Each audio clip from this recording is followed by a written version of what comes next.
CAP, Agricultores de Portugal, 1975-2025. 50 anos de atividade em defesa dos interesses dos agricultores e produtores florestais. 50 anos a contribuir para o rumo das políticas públicas e a estimular o debate de temáticas decisivas para o setor agrícola e florestal.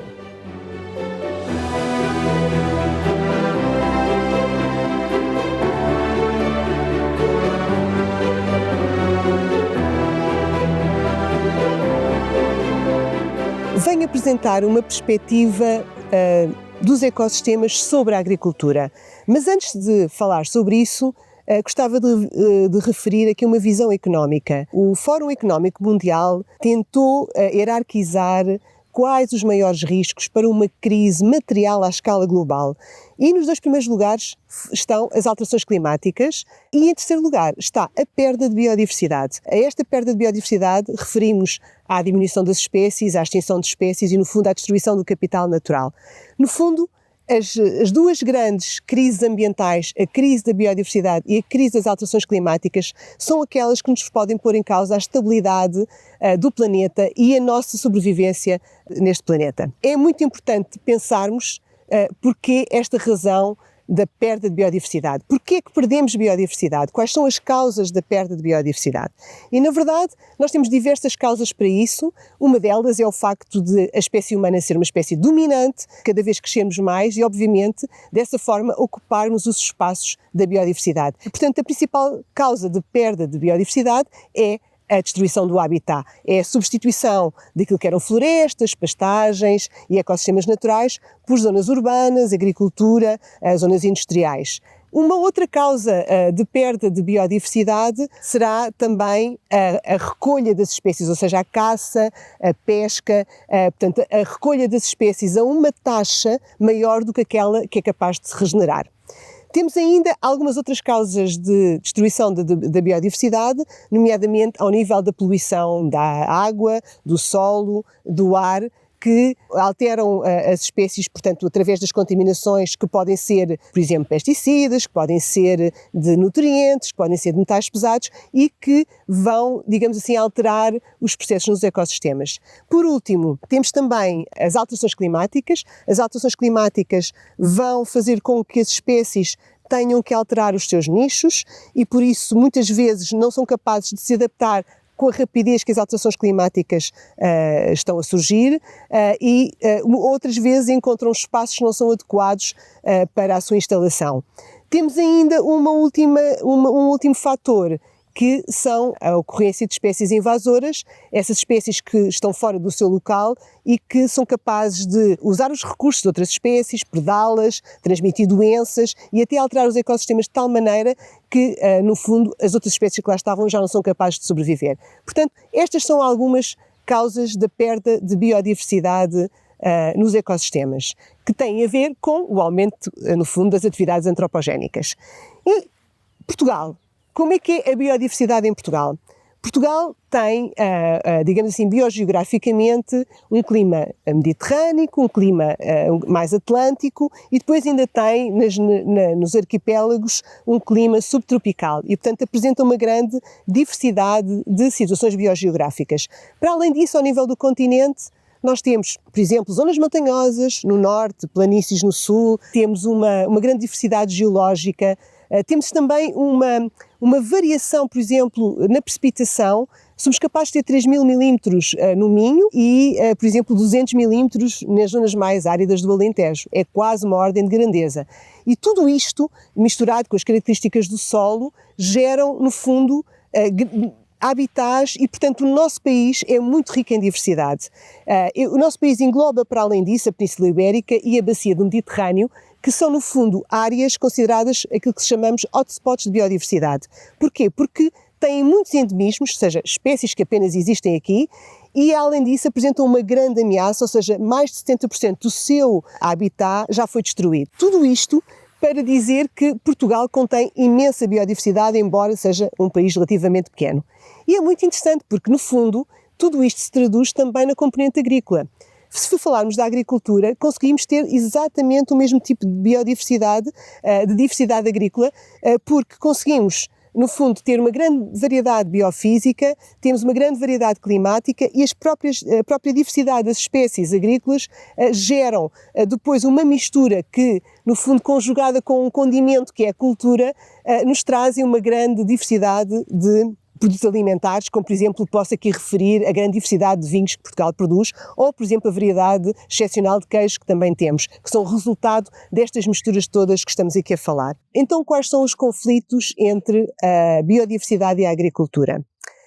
Antes de começar a referir a esses aspectos, é importante também salientar que uma grande parte da biodiversidade portuguesa é conservada nas áreas agrícolas.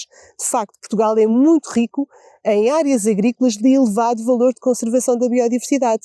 Por exemplo, podemos falar dos lameiros e dos baldios, no norte de Portugal, ou no Montado, no sul, que é um sistema agro-silvopastoril, onde nos encontramos hoje, onde é possível compatibilizar a produção de cortiça, o pastoreio, como, por exemplo, a produção também de forragens.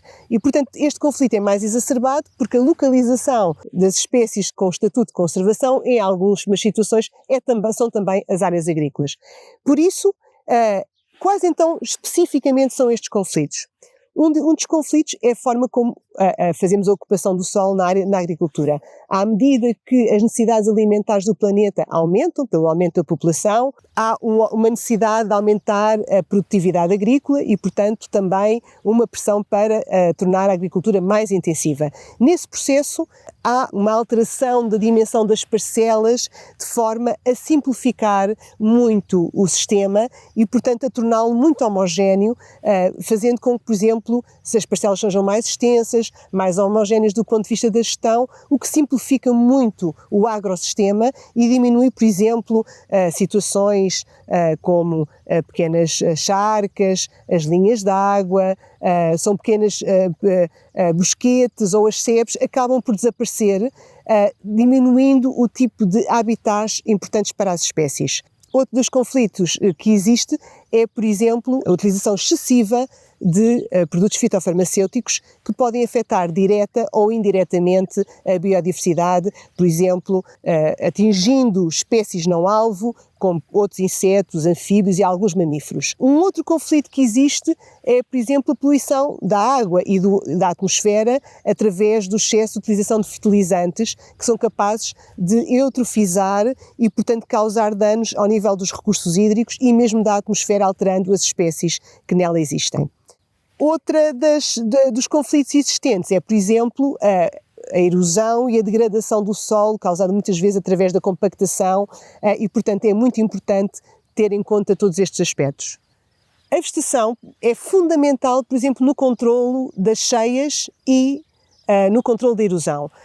Nós temos as zonas úmidas que são capazes de obviar cheias, porque são capazes de infiltrar a água e de reduzir o tempo de chegada, por exemplo, aos rios. É muito importante nas zonas úmidas. Mas também são importantes, por exemplo, a vegetação que cobre o solo e que evita que toneladas de solo se percam quando há uma primeira enxurrada, por exemplo, a seguir ao verão. É muito importante manter o solo sempre coberto com vegetação. Mas não nos resta alternativa se não conciliar a agricultura com a biodiversidade, porque é a única solução para conseguirmos estabilizar o planeta e por isso continuar, digamos assim, a estar cá e a continuar a aumentar e a sermos mais prósperos. Para reduzir os conflitos entre a biodiversidade e a agricultura, a primeira coisa que temos que compreender é que a biodiversidade é uma aliada da agricultura e dos agricultores. De facto, esses serviços de aprovisionamento que nós temos a partir dos ecossistemas e dos agrossistemas são fundamentais. Por exemplo, a produção de alimento provém de plantas e de gado que são biodiversidade. A própria diversidade genética das plantas e das diferentes raças são, digamos assim, um potencial enorme para futuras adaptações a um mundo que está em mudança e para o qual não sabemos para onde vai, que são capazes de provavelmente resistir a pragas que possam vir a aparecer e, portanto, é muito importante sermos capazes de conservar esses recursos genéticos. E é por isso que nos projetos que temos, nomeadamente no projeto Adapt for Grazing, avaliamos a diversidade de plantas nas pastagens à procura, digamos assim, das espécies mais adaptadas num contexto de alterações climáticas. E para isso fazemos esta avaliação num gradiente climático, portanto, de norte a sul do país, e fazemos-lo também em diferentes práticas agrícolas, para tentar perceber quais são as práticas agrícolas que mais promovem a diversidade. Por exemplo, um pasto com mais plantas é mais nutritivo para os animais. Portanto, isto é um transete de levantamento florístico e o nosso objetivo é quantificar, ou seja, identificar as espécies e depois quantificar as suas abundâncias. Portanto, eu a cada metro deixo a vareta de forma aleatória e vejo o que é que está a tocar. Temos aqui um plantago, que é uma espécie da família Plantaginácea. Temos aqui uma leguminosa, por exemplo, e uma composta. Depois vemos também no solo, onde a vareta toca no solo, vemos se tem detritos, solo nu ou crostas biológicas como musgo ou líquenes. E eu vou fazendo isto a cada metro e depois vou quantificar, vou analisar esses dados ao longo do país inteiro e tentar perceber que espécies é que ocorrem mais em determinados locais e porquê. Mas que outros benefícios podem os agricultores tirar dos ecossistemas? Por exemplo, a polinização. Os polinizadores são essenciais para manter as culturas agrícolas e a falta deles tem enormes custos. É, portanto, muito importante manter esse serviço nos ecossistemas. Para isso, obviamente, temos que manter partes das nossas áreas agrícolas com plantas que permitam essa polinização. Por isso que, na maior parte dos projetos, nós avaliamos os polinizadores em gradientes, por exemplo, climáticos, para perceber qual a importância que as variações climáticas têm nestes grupos, assim como em diferentes práticas agrícolas. Isto é o que nós chamamos de pen traps, são armadilhas de polinizadores. Colocamos um bocadinho de água e detergente para apanhar os insetos. A razão pela qual temos diferentes cores é para tentar apanhar a maior densidade possível de insetos polinizadores, porque cada espécie vai ser especialista de diferentes flores. Estas são as cores que normalmente apanham a maior diversidade: branco, azul e amarelo. Avaliamos ainda a biodiversidade no solo, o solo que é o elemento-chave da agricultura. Quando nós olhamos para bactérias, fungos, minhocas e vários seres vivos que existentes no solo, porque um solo saudável com mais biodiversidade é capaz de reciclar melhor os seus nutrientes, fornecer mais matéria orgânica, essa matéria orgânica é capaz de reter mais água, as culturas agrícolas têm melhor qualidade e maior quantidade, mais produtividade e, portanto, é essencial tomar conta do solo. Nos projetos que desenvolvemos, avaliamos também a diversidade do solo. Ou seja, nós avaliamos a diversidade a diferentes níveis, avaliamos as plantas, os polinizadores, o solo e vamos muitas vezes também avaliar aves e outros mamíferos para, no fundo, conseguir entender como é que diferentes aspectos da biodiversidade conseguem traduzir aquilo que é um ecossistema mais saudável, um agrossistema mais saudável. O objetivo disto é termos um amostrador com também um volume conhecido para conseguirmos calcular a densidade do solo. Depois, para fazer características físico-químicas e ADN, podemos só retirar uma amostra mais bruta. Tiro isto, que ele já está preso.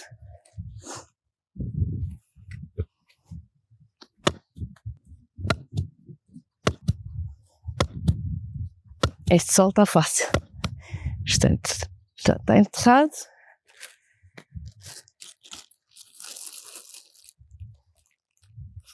E se tudo correr bem vai sair direitinho, que às vezes não sai e é preciso repetir. Lindo. Então fomos aqui.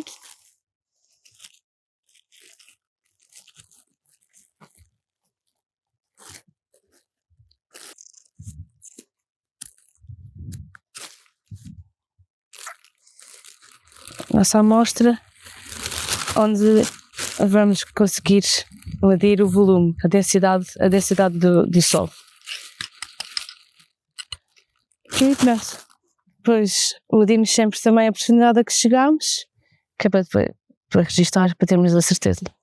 Falar destes serviços de ecossistema de aprovisionamento que beneficiam diretamente os agricultores é muito fácil. Os agricultores entendem a necessidade destes serviços. No entanto, há outros serviços de regulação, que são serviços que também beneficiam o agricultor, mas beneficiam-nos sobretudo a todos nós. beneficiam a sociedade.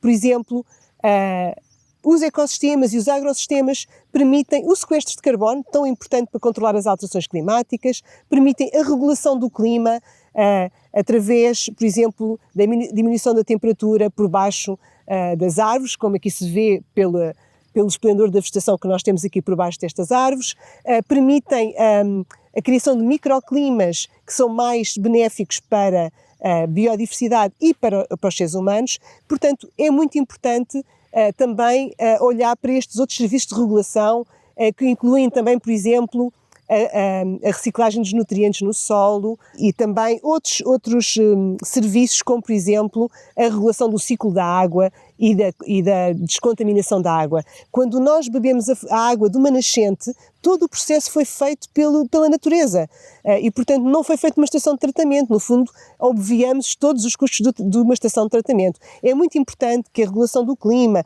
a regulação do ciclo da água, o sequestro de carbono e a regulação do ciclo de nutrientes sejam também valorizados como serviços. No entanto, estes serviços são invisíveis à maior parte das pessoas e, na verdade, os agricultores que mais promovem estes serviços deviam também ser retribuídos pela sociedade, porque eles estão a fazer não só um serviço a si próprios, mas também à sociedade como um todo. O que é que trazemos de novo para esta área? Nós não nos queremos substituir, obviamente, às pessoas que estudam na área da agricultura, mas no fundo trazemos uma perspectiva de uma abordagem como se olhássemos para o ecossistema, porque no fundo um agrossistema é um ecossistema que é mantido nas primeiras fases da sucessão. Portanto, a nossa abordagem é olhar como se ele fosse um ecossistema. Depois, o que fazemos é olhar para as diferentes escalas. É muito importante pensar na escala da exploração, na escala regional e na escala nacional. Como é que todos estes aspectos da biodiversidade se relacionam a este nível? Outro aspecto muito importante é o uso de ferramentas de detecção remota. Atualmente as ferramentas de detecção remota permitem-nos ter imensas soluções para abordar exatamente esta questão das escalas, desde a escala nacional à escala mesmo local, uma vez que os métodos de detecção remota têm vindo a aumentar a resolução espacial com que, no fundo, interpretam os aspectos da natureza. E, por último, é muito importante nós sermos capazes de validar no campo aquilo que observamos no satélite, olhando para as diferentes dimensões da biodiversidade, não apenas para um taxa, para um grupo de animais ou para um grupo de plantas. Nós somos capazes de olhar desde o solo, dos micro-organismos até às aves e, portanto, abordar esta perspectiva, porque, no fundo, estes diferentes grupos de organismos vão-nos também dar ideia da saúde do ecossistema a diferentes níveis. O meu contributo nesta área da agricultura é mais a detecção remota, a agricultura de precisão, e de uma forma muito genérica. Todos nós vemos diferentes colorações com os nossos olhos, com a luz, e é isto que os satélites detectam, não só cor, que é visível, como outras bandas, como por exemplo o infravermelho próximo, às quais as plantas reagem muito. Portanto, nós sabemos que as plantas absorvem a cor vermelha para fazer a fotossíntese, e emitem o infravermelho próximo. Portanto, se nós estivermos a tirar uma fotografia em que medimos aquilo que é refletido, portanto, medimos a luz que chega aos sensores, as suas componentes e as suas quantidades, nós conseguimos perceber onde é que há mais vegetação saudável, onde é que há menos vegetação saudável, através de uma coisa que se chama índices vegetativos, e com base nessa informação temos indicação da variação da biomassa no espaço. Portanto, isto faz-se com dados de satélite, que estão bastante longe, com resoluções aproximadas máximas entre os 10 e os 30 metros, portanto eu tenho a cada ponto de 10, 30 metros tenho um valor indicativo de biomassa ou de produtividade, e faz-se com drones também, com uma escala muito mais precisa, portanto tenho informação sobre a produtividade ou sobre a biomassa a cada 10 centímetros, portanto com esta informação podemos utilizar tudo isto em modelos que nos permitem perceber o que é que está a condicionar a produtividade ou a biomassa, e esta é uma das contribuições da detecção remota na agricultura de precisão. Pode-se perguntar, mas como é que isto se concretiza na prática? Como é que nós podemos ver estes resultados para os agricultores? Nós temos um projeto, o Adapt for Grazing, onde o objetivo é avaliar a gestão do pastoreio em contexto de alterações climáticas e onde, à escala nacional, fomos buscar cerca de 850 mil parcelas e observámos por satélite a sua produtividade. E o que é que observamos? De forma muito interessante, encontramos 3 grandes grupos de pastagens em Portugal. No fundo, pastagens que estão delimitadas à zona do semiárido, portanto, que cobrem o sul de Portugal e um pouco do interior no norte de Portugal, pastagens que estão no litoral norte e pastagens que estão na zona norte, mas mais central. Ou seja, no fundo, nós somos capazes de identificar 3 grandes padrões que têm continuidade espacial no nosso país. Mas o que é que isso quer dizer? Por exemplo, as pastagens do sul de Portugal começam o seu ciclo vegetativo um mês antes das do norte. Portanto, há uma antecipação da relação da produtividade.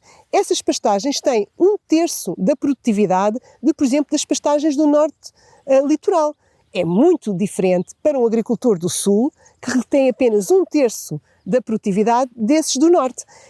Temos ainda outros fatores muito interessantes, como, por exemplo, as pastagens do centro de Portugal prolongam-se até outubro. Portanto, têm, digamos assim, um período em que os animais podem pastorear durante uma maior extensão. No fundo, o que eu quero dizer com estas diferenças que nós observamos nestes 3 grupos de pastagens é que nós não podemos aplicar as mesmas regras a estes grupos. Portanto, nem as mesmas políticas. É muito importante que, embora Portugal seja pequeno, que as políticas e as práticas de gestão sejam adaptáveis àquilo que, na verdade, são a produtividade do próprio sistema. Portanto, eu apelava a que houvesse esta abordagem mais ecológica para perceber que, de facto, estas pastagens são diferentes, precisam de abordagens diferentes. Assim, espero que tenha ficado claro que a agricultura não precisa de competir com a biodiversidade para o espaço, porque ela beneficia. Para além disso, a agricultura tem uma missão fundamental, que é ajudar a criar um equilíbrio com a natureza para evitarmos que esta crise da perda da biodiversidade se torne numa catástrofe, porque aí seremos todos prejudicados. E para isso, esta abordagem que nós fazemos, olhar para a agricultura numa perspectiva ecológica, pode ser a ponte para ajudar a fazer essa conciliação.